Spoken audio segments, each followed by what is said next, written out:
Olá, meus irmãos e irmãs de Ideal Espírita, vocês amigos e amigas que nos acompanham aqui na página Estação da Luz Espírita, muitíssimo obrigado mesmo pela sua companhia. A nossa página Estação da Luz Espírita não tem fins lucrativos, o objetivo é a divulgação da doutrina espírita. E é por isso que nós reunimos aqui esta sede de matérias espíritas para que possa atender às suas necessidades, estudo, lazer, pesquisa. Você encontra aqui na nossa página Estação da Luz Espírita os livros da codificação, obras suplementares, entrevistas, palestras e os programas da Web Rádio Estação da Luz de Natal e Web Rádio Cristo Consolador de São Paulo. Ou seja, um acervo que atenda às suas necessidades, sem fins lucrativos. O objetivo é a divulgação da doutrina espírita. E agora eu convido você para nos acompanhar na reprodução de mais esse trabalho imperdível. Muito obrigado mesmo pela sua companhia e vamos juntos.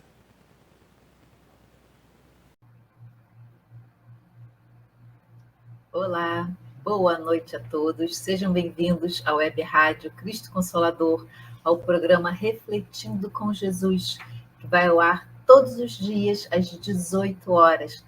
30 minutinhos que passamos refletindo sobre os ensinamentos do Mestre, cada dia com um apresentador diferente. E hoje eu tenho a honra de estar com vocês.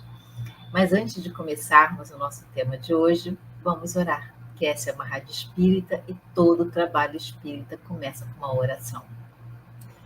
Pai amado, agradecemos a oportunidade que nos dás do estudo, do compartilhamento desse estudo, de estarmos juntos pelas bênçãos. Agradecemos à Web Rádio Cristo Consolador, que dá essa oportunidade da divulgação dessa bendita doutrina. Pedimos de coração que os benfeitores espirituais estejam conosco, harmonizando o ambiente, orientando e amparando. Assim seja, graças a Deus. Vamos lá. Hoje nós vamos falar sobre a observância dos mandamentos. Esse é um dos capítulos do livro O Espírito do Cristianismo, de Caibar Schutel. E ele começa assim, numa passagem de de Lucas. Lucas, capítulo 11, versículos 27 a 28. Fala assim: enquanto assim falava, uma mulher no meio da multidão levantou a voz e disse-lhe: bem-aventurados o ventre que lhe trouxe os peitos e que foste criado. Mas ele respondeu: antes, bem-aventurados aqueles que ouvem a palavra de Deus e a observam. Lucas, capítulo 21, versículos 27 a 28. E aí vamos tentar entender essa passagem. O que significa isso? Porque esse texto ele me faz lembrar uma passagem de Paulo, onde uma adivinha, né, era usada pelos seus patrões para ganhar dinheiro através da sua mediunidade. E quando viu os efeitos de Paulo, né, que era muito maior do que os dela, começou a bajular Paulo para angariar simpatia, né, e de repente, quem sabe, né, até firmarem uma parceria ali. Mas Paulo percebeu ali a malícia e respondeu: mulher, por que me tentas? E ordenou, né, que os espíritos que comunicavam com ela se afastassem. E ordenou é aquela palavra que era dita na época, né, o que se entendia na época. Hoje nós sabemos que Paulo, na verdade, articulou para que esses espíritos eles fossem recolhidos pela espiritualidade benfazeja para um hospital espiritual, e assim se afastaram dela, e ela e os patrões acabaram perdendo o ganha-pão, e isso criou um certo rebuliço no momento. Porque há muitas cascas de banana no meio da estrada, da nossa estrada. Temos que ficar muito atentos para não escorregarmos, não cairmos e atrasarmos a nossa marcha.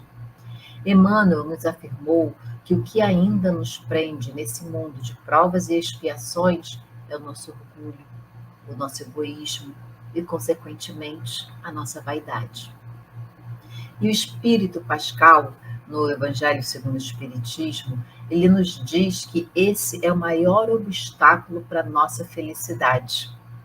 E no Livro dos Médiuns, Kardec pergunta aos espíritos quais condições que para ter uma comunicação mediúnica seja perfeita, sem deturpação, sem personalismo, sem alterações.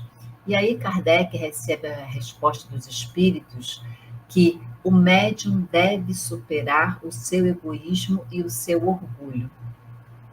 Isso porque o médium pode acreditar que é especial, que é superior aos demais com quem convive e interage no dia a dia, quando, na verdade, essa aptidão foi emprestada, foi ativada para essa encarnação como forma de acelerar o pagamento da sua dívida perante as leis do Pai. Como seres em evolução, essa é apenas mais uma ferramenta para pagarmos os nossos débitos e para vencermos as nossas mazelas interiores. Devemos entender e aceitar o nosso papel na criação e agir colaborando para a realização dessa obra divina.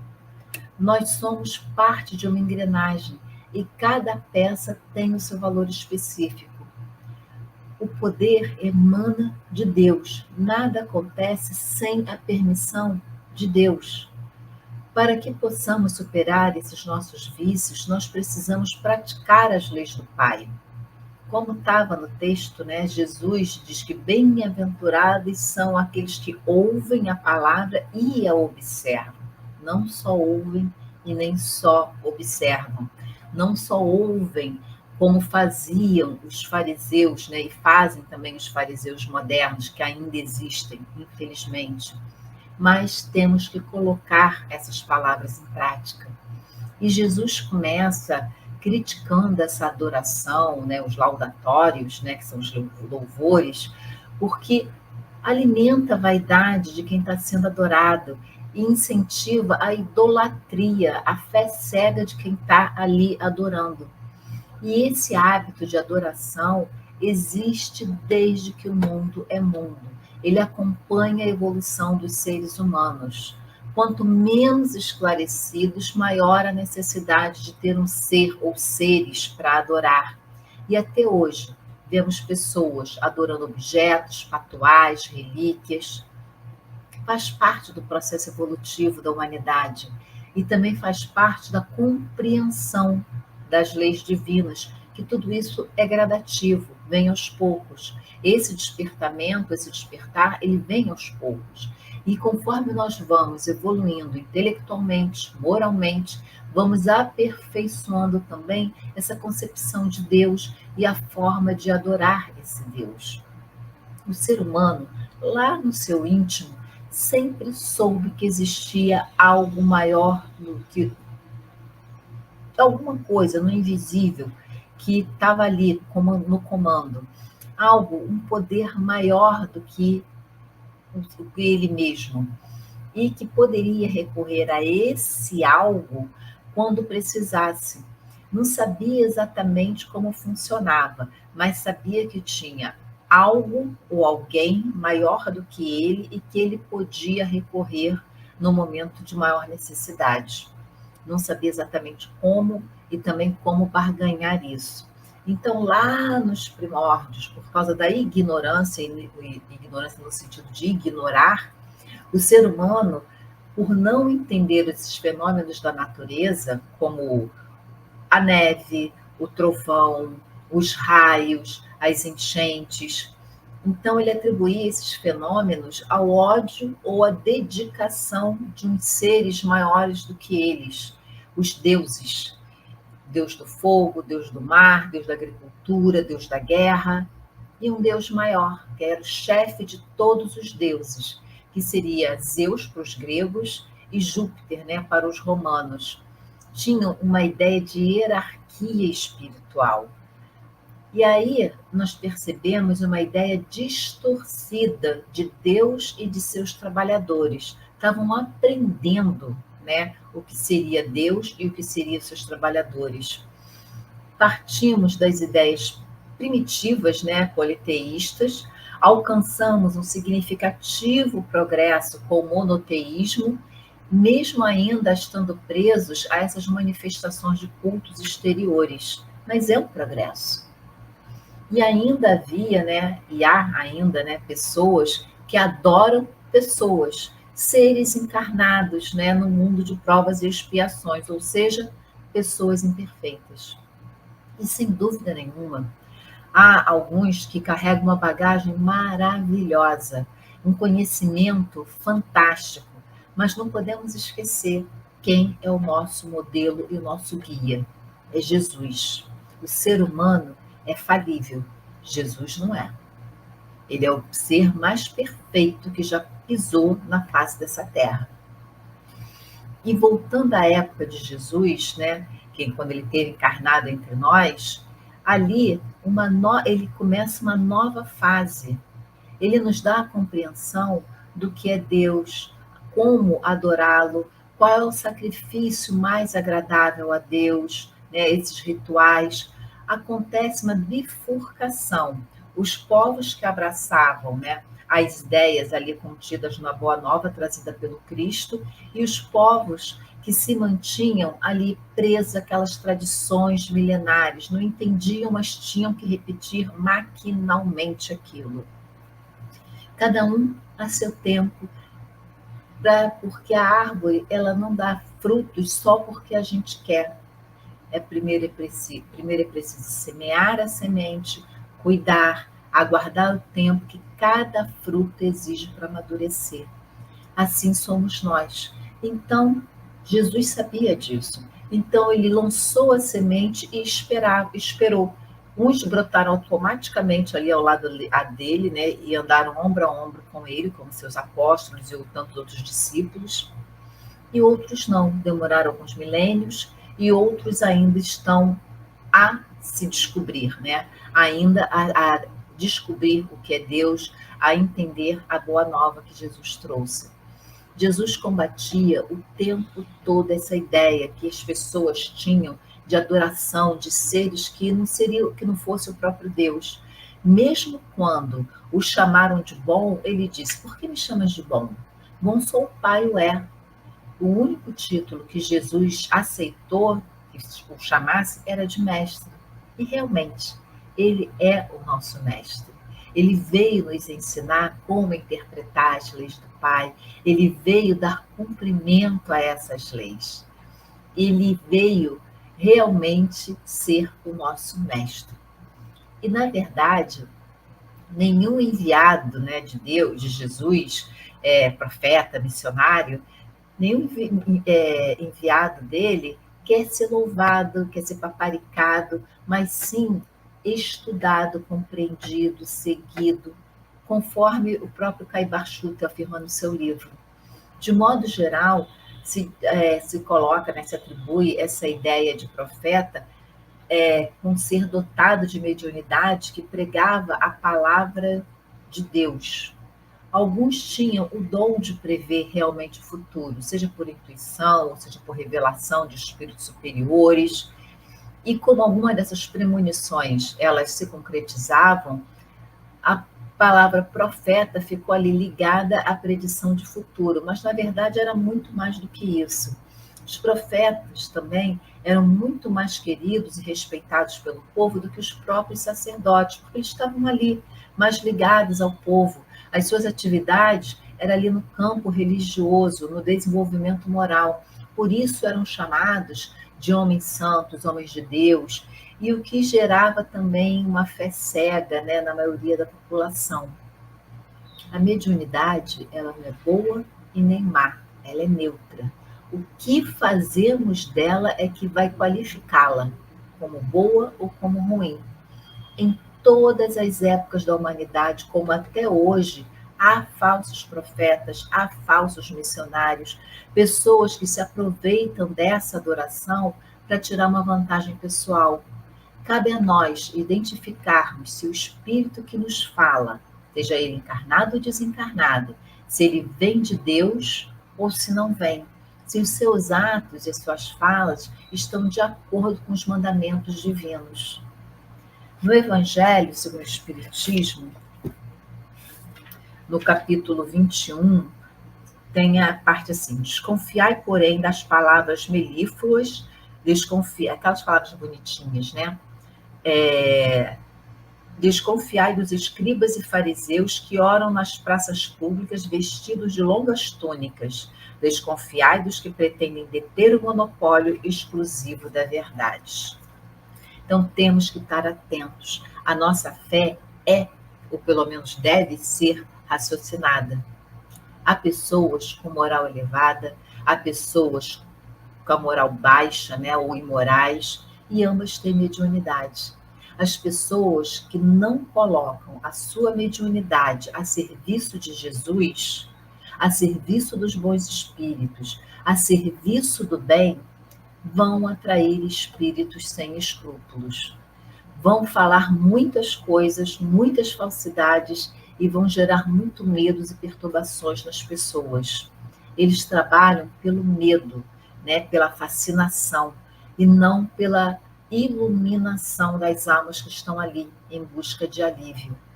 Tiram vantagem dessa fragilidade alheia. E segundo Joana de Ângeles, há dois tipos de crença.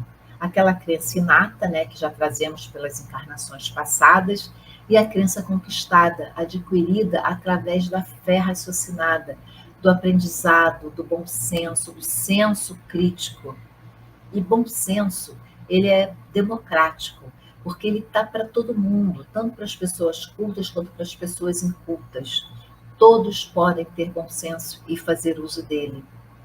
Por isso é que Caibar dizia que nenhum profeta, né, missionário, a exemplo de Jesus, não quer ser louvado, mas sim estudado, compreendido e seguido.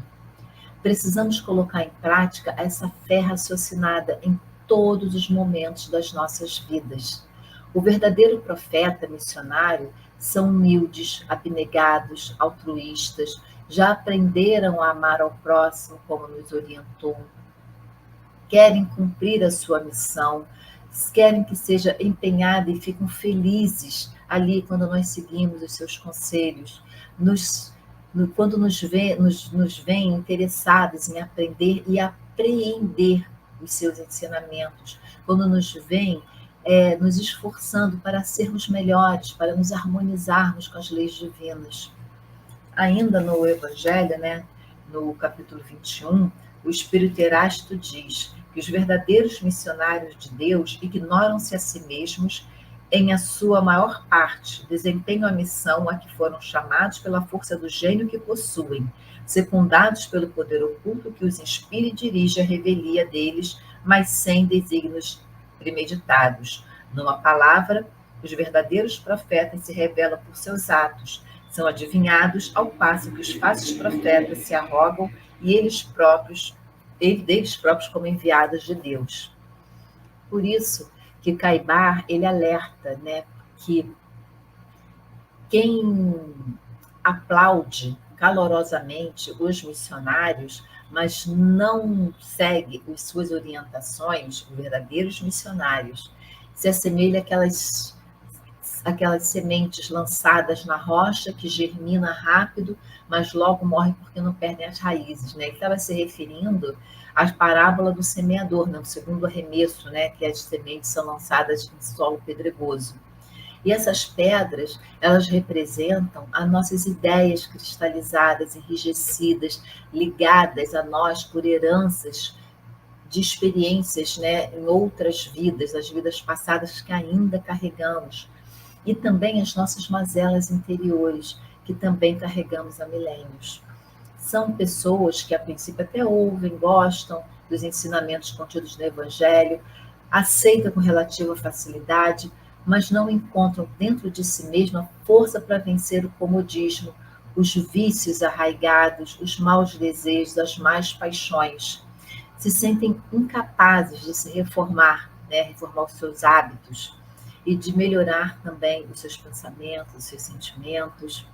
E quando se depara ali com uma dificuldade maior, se sentem fracos, esfriam e aí voltam para a vida que levavam. Ou seja, as pessoas que se enquadram nesse tipo de solo do pedregoso acham muito bonitas raízes alheias, mas não têm raiz própria. Nós somos convidados o tempo todo, mas nós não damos a importância devida. E nessa fase, os corações são como aquelas rochas impermeáveis, né? Onde a chuva bate, molha por fora, mas não umedece o interior. Desculpa. É necessário que nós construamos uma base sólida, profunda, com terra adubada pelo conhecimento que essa bendita doutrina nos traz. Quando Maria de Nazaré, na boda de Caná, falou para os funcionários para fazer tudo o que Jesus mandasse, desculpa, ela não estava falando somente para aquelas pessoas daquele momento, daquele fato isolado, mas sim para a humanidade inteira. Jesus veio trazer a boa nova, ele veio nos ensinar a amar. Ele veio dizendo para amarmos a Deus acima de todas as coisas e ao próximo como a si mesmo. E no final, ele sobe o sarrafo e diz: amai-vos como eu vos amei, ou seja, um amor incondicional. Só um instante, eu vou beber água porque a garganta não está deixando. Peraí. Desculpa.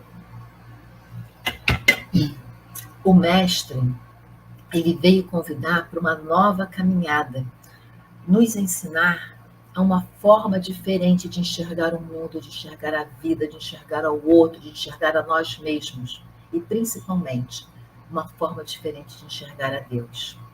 Fazer tudo o que Jesus ordenar significa dar cumprimento às suas leis, aos seus ensinamentos e às leis do Pai. É abrir o coração para que a boa nova entre, mas antes, purificar esse coração para que não haja as deturpações que existiram em todos os momentos da história, da antiga e da moderna, onde se odeia e se mata em nome de Deus, em nome do Cristo, onde o ser humano coloca o seu personalismo e seus interesses pessoais e diz que é cristão. Já temos conhecimento e amadurecimento espiritual suficientes para não mais agirmos como fariseus modernos, que têm a palavra bonita, alguns atos até louváveis, mas que não resistem aos embates da vida. Jorge Elahá, que é um grande expositor, ele diz que são as virtudes gelatina, né? Bonita, colorida, parece até sólida, mas não resiste à maior pressão que se coloca em cima dela. Temos que estar atentos, porque chegou a hora de sabermos se somos joio ou se somos trigo. A melhor forma de agradar a Jesus consiste no estudo dos seus ensinamentos e na observância dos seus mandamentos. O estudo constante é o que trará conhecimento e a força necessária para a nossa caminhada.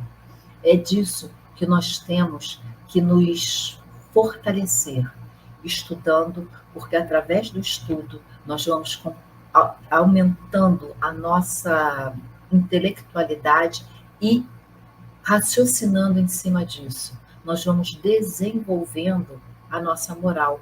Nós vamos conseguindo enxergar as nossas mazelas interiores, que até então, há 20, há 30 anos atrás, há uma encarnação atrás, nós nem achávamos que era mazela, mas que após o conhecimento das leis divinas e a compreensão dos ensinamentos do Mestre Jesus, aí sim nós conseguimos olhar e enxergar, opa, essa é uma mazela que eu ainda carrego, opa, esse é um vício que eu já posso sanar.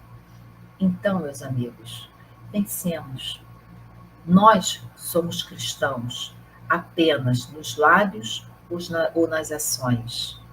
Ou só nas ações, mas também nos pensamentos e nos sentimentos?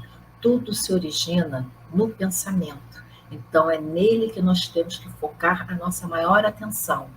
É nele que nós temos que povoar com bons ensinamentos, com boas reflexões e estarmos vigilantes para que não soframos influências negativas. E sim, estando sempre em oração, pedindo ao Pai, aos benfeitores espirituais, aos nossos mentores queridos, né, que nos acompanham, nosso anjo guardião que nos acompanha, para que estejam ali nos orientando e nós tenhamos a sabedoria de abrir os nossos corações, os nossos ouvidos para esses ensinamentos que são ministrados, essas bênçãos que eles nos trazem no dia a dia. Nós temos assim a faca e o queijo na mão. Cabe a nós cortar e cortar com sabedoria. Essa bendita doutrina, ela nos dá o caminho, ela nos sente, como eu sempre digo, né, aquela seta em neon, nos orientando, nos dizendo, olha, é esse o caminho, mostra a seta e fica piscando em neon, aguardando que nós passemos por esse caminho.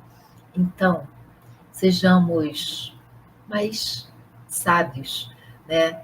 E tenhamos até porque sabemos que colhemos aquilo que plantamos, então que possamos plantar um pouco melhor, ter melhor plantio, para ter uma melhor colheita e ficarmos muito, mas muito atentos com o nosso orgulho, com o nosso egoísmo, com a nossa vaidade, que eles sim ainda residem dentro de nós e com uma força enorme. E de vez em quando são eles que nos dominam e que comandam os nossos atos, as nossas falas, os nossos pensamentos. Então, estejamos atentos a esses três danadinhos, aos dois danadinhos, egoísmo e orgulho, né? Que todo o restante é originado daí. Então, estejamos atentos, meus queridos irmãos. Eu espero ter passado a compreensão melhor da observância dos mandamentos, o que nós temos que estar atentos e até a próxima oportunidade de estarmos juntos em mais um programa Refletindo com Jesus, que sempre vai ao ar na web rádio Cristo Consolador, diariamente, às 18 horas. Então vamos orar para agradecer esse momento que passamos juntos. Pai amado, de infinito amor e bondade, Jesus, nosso irmão maior, nosso mestre, nosso guia, espiritualidade benfeitora, agradecemos esses minutos que passamos juntos sob suas orientações, sob seu amor, e que possamos, mais uma vez, estarmos juntos, e que esses ensinamentos sejam realmente enraizados em nossos corações, e que nós possamos transmiti-los, multiplicar com os seres que conosco convivem. Pai amado, se conosco, hoje, agora e sempre. Agradecemos essa oportunidade que nos deu, que nos dá. E assim seja. Tenham uma boa noite, aproveitem bastante e sigam sempre na paz do Cristo. Lembrando, somos cristãos, então que possamos agir como cristãos. Um beijo enorme e até o próximo Refletindo com Jesus. Tchau, tchau.